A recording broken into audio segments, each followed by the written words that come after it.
We're here for one simple reason. He believed in the dream. I believed in the dream, and our dreams come true, and there's no reason every one of yours can't either.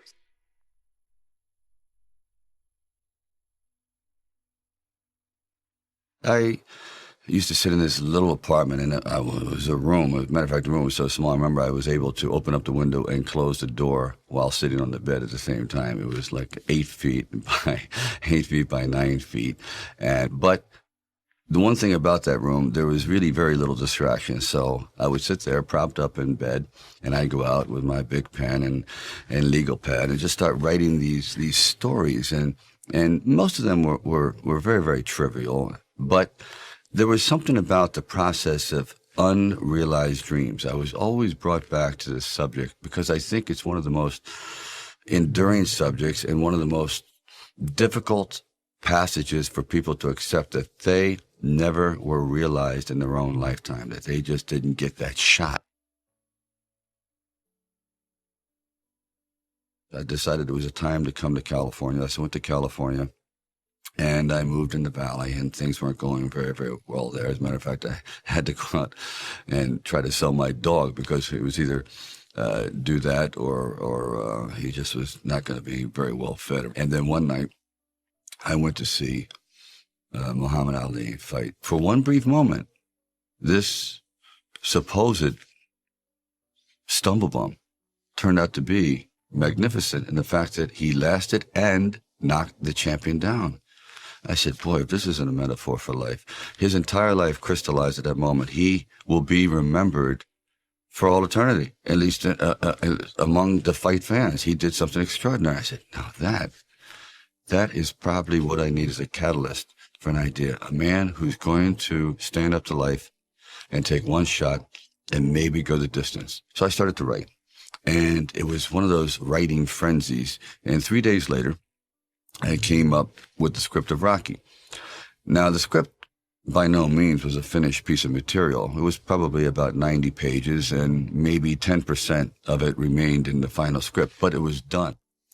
So we're talking a little bit, and I guess I really wasn't right for the acting part. And on the way out, I said, oh, I don't know if it matters, but I do a little bit of writing. He goes, really? I said, yeah, I'm writing this story, I have this thing about wrestlers, and I might do something about boxing. Well, he says, well, bring it around. And I thought, if I hadn't stopped on the way out, that's why I tell all actors or writers, don't give up. Keep talking. Eventually, you might hit a nerve somewhere, and they go, come on back. And if they didn't say, come on back, or bring it later, and let's see what you've developed, I wouldn't be sitting here. So I have to give incredible credit to their insight and their patience. And they're willing to take a chance, which it doesn't exist much anymore, unfortunately.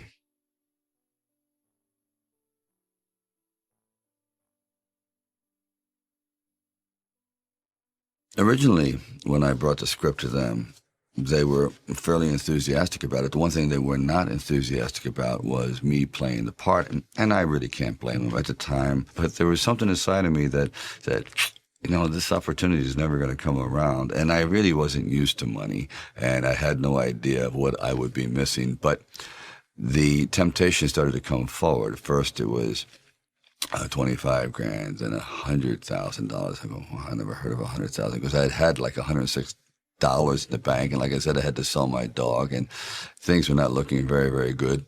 My $40 card in the spin. And it went up to 330,000. And probably, I heard it went up to 360,000. And I thought, all right, you've really managed poverty very well. You've got this down to a science. You really don't need much to live on. I had like sort of figured it out. So I was not in any way used to the good life. So I thought, you know what? If I know in the back of my mind, if I sell this script and it does very, very well, I'm going to jump off a building. And if I'm not in it. So this is one of those things where you just roll the dice and you fly by the proverbial seat of your pants. Say, all right, I got to try it. I got to just do it. I may be totally wrong, and I'm going to be taking a lot of people down with me, but I just believe in it. We were working with the handheld camera at the time with Garrett Brown, and it was somewhat experimental. And he'd film me running through shopping malls and up down the steps and flights. Curved corridors along the river until finally my legs basically gave out and I'm like writhing on the ground. And I want to rise up and say, John, I'm dying here. And he goes, no, use it. Use the pain. I said, for what? I mean, I'm in misery. He goes, well, no. You know, it's giving your character, it's giving him some depth. I said, it's giving me bruises. It's giving me like agony. I can't sleep at night. Like the scene where we just jumped out and saw this ship along the dock, docked along the pier. And I said, just jump out, run as fast as you can along the ship. And I'm running and running. I said, you know what? My legs are buckling. I'm literally going to crash down here. Teeth are going to go, jaw, face. I'm just going to be ground down to this flat-faced image. Please. And I just barely made it.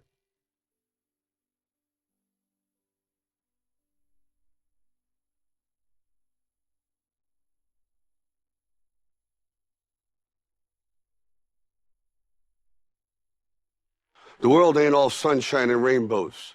It's a very mean and nasty place, and I don't care how tough you are, it will beat you to your knees and keep you there permanently if you let it. You, me, or nobody is gonna hit as hard as life. But it ain't about how hard you hit. It's about how hard you can get hit and keep moving forward. How much you can take and keep moving forward. That's how winning is done.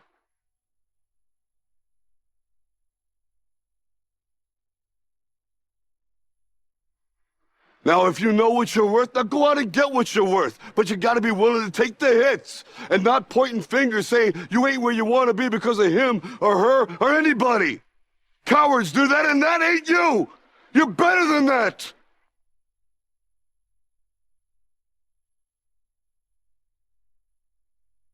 You can't be alone. To really succeed, no man really is an island. When you find the right components in your life, the right people that gel with you, then you feel as though you're invincible. It may be a fallacy, but you at least feel as though you can take all that life has to dish out.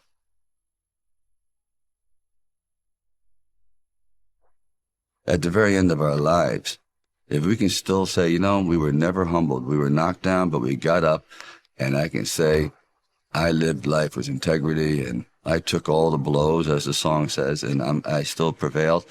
I think that's a good epitaph for anyone.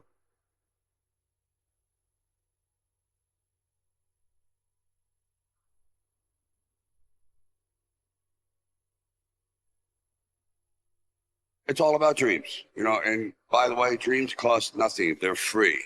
The hard part is just keeping them going, and please keep them going because we're here for one simple reason. He believed in the dream. I believed in the dream, and our dreams come true, and there's no reason every one of yours can't either.